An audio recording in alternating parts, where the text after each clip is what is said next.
Masih bersama saya Budiman Tamtunco di Satu Meja The Forum. Kembali ke Bung Burhanuddin Muhtadi. Bung Burhan, tradisi perpecahan partai politik tampaknya sudah menjadi kebiasaan ya.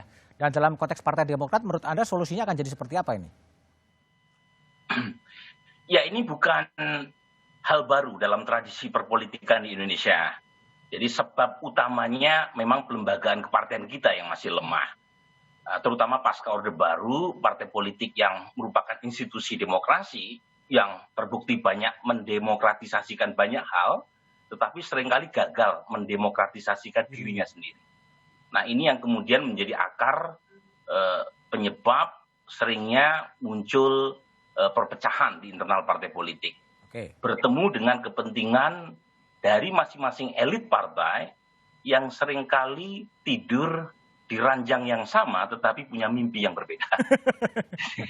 Nah, ini yang kemudian ketika ada godaan kekuasaan, mereka mencoba mencari-cari pintu ke arah sana. Gitu ya. Memang bedanya kalau dalam tradisi perpolitikan kita yang seringkali memunculkan dualisme, meskipun ada tarik-menarik kekuasaan, umumnya yang bertarung adalah kader mereka sendiri. Kader mereka sendiri. Kasus untuk Partai Demokrat memang relatif baru. Ada presiden di mana keterlibatan polemik internal partai itu melibatkan orang luar.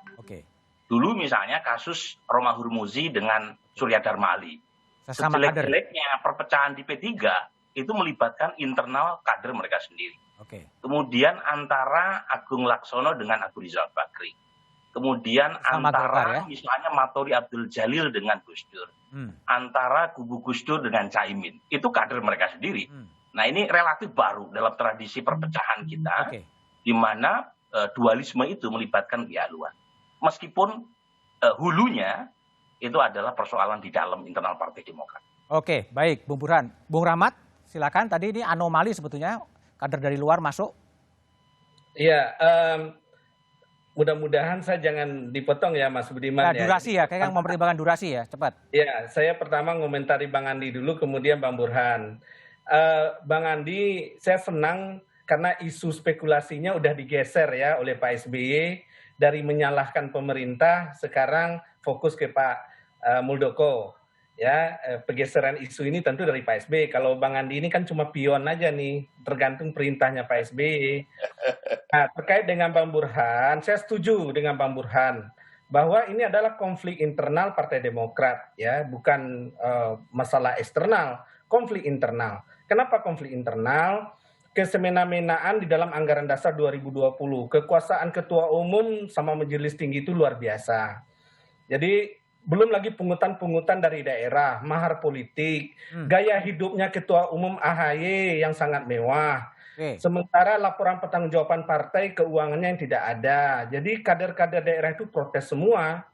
Nah, itu yang terjadi di internal. Ini adalah seperti sakit kanker stadium 5 dan bisul yang udah meletus gitu. Jadi ini persoalannya internal Partai Demokrat sebetulnya. Lalu kenapa nyari tokohnya Pak Muldoko? Kenapa enggak Marzuki Ali? Kan itu Bang Burhan menyampaikan itu tadi. Saat ini di KLB Deli Serdang itu berhimpunnya semua kader Partai Demokrat kecuali pengikut Cikeas. Jadi mulai dari pendiri dan sampai sekarang itu berhimpun semua. Nah, kalau Pak Marzuki Ali misalnya ketua umum di KLB Deli Serdang, tentu berhimpunnya kader-kader ini akan terpecah kembali. Karena itu kita mencari tokoh yang bisa menjadi pemersatu. Dan tokoh juga yang memiliki jaringan yang luas yang kira-kira nanti bisa menaikkan kembali elektabilitas Partai Demokrat.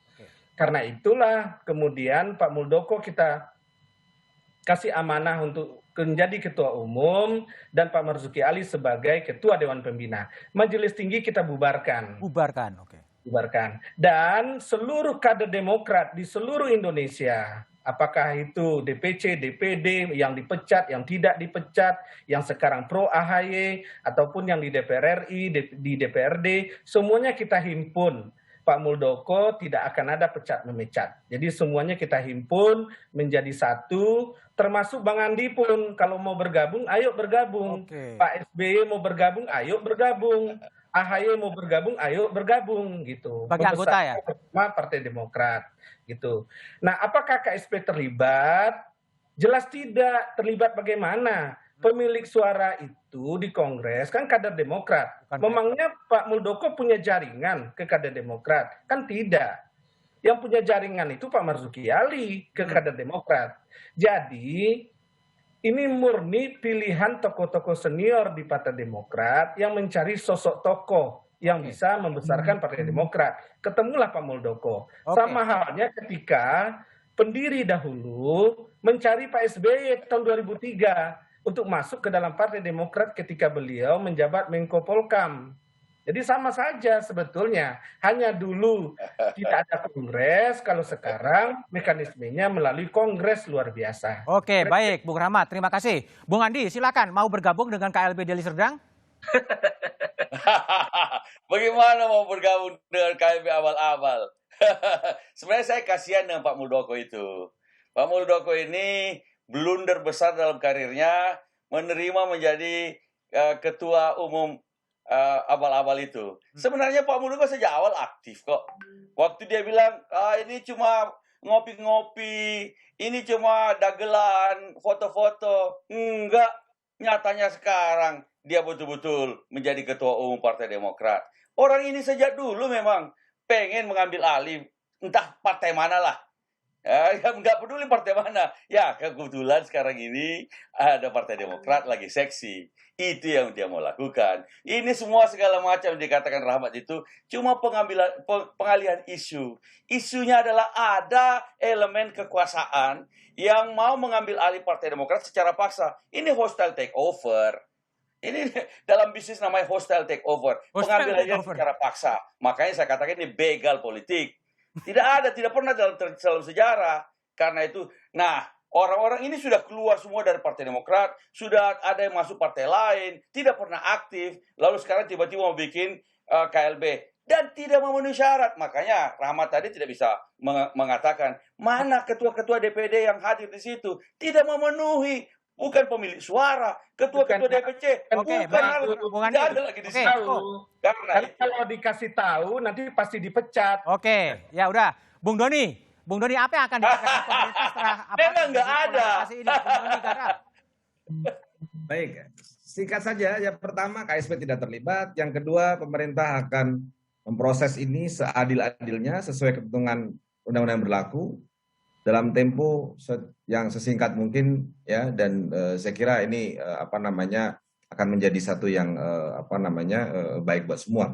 Jadi saya kira pendek saja bahwa sekali lagi kita mengharap bahwa kisruh ini bisa segera berakhir karena masih banyak pekerjaan yang harus kita lakukan. Bangsa ini masih penuh pekerjaan rumah dan saya kira Presiden sedang berfokus untuk menyelesaikan itu. Oke, baik Bung Doni, Bung Andi, Bung Rahmat, dan Bung Burhanuddin Muhtadi. Terima kasih telah bergabung di satu meja The Forum.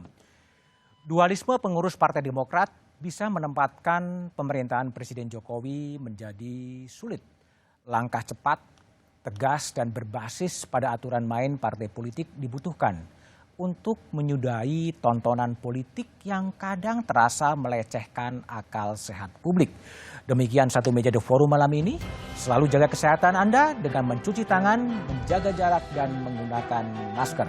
Sampai jumpa pekan depan. Selamat malam dan terima kasih.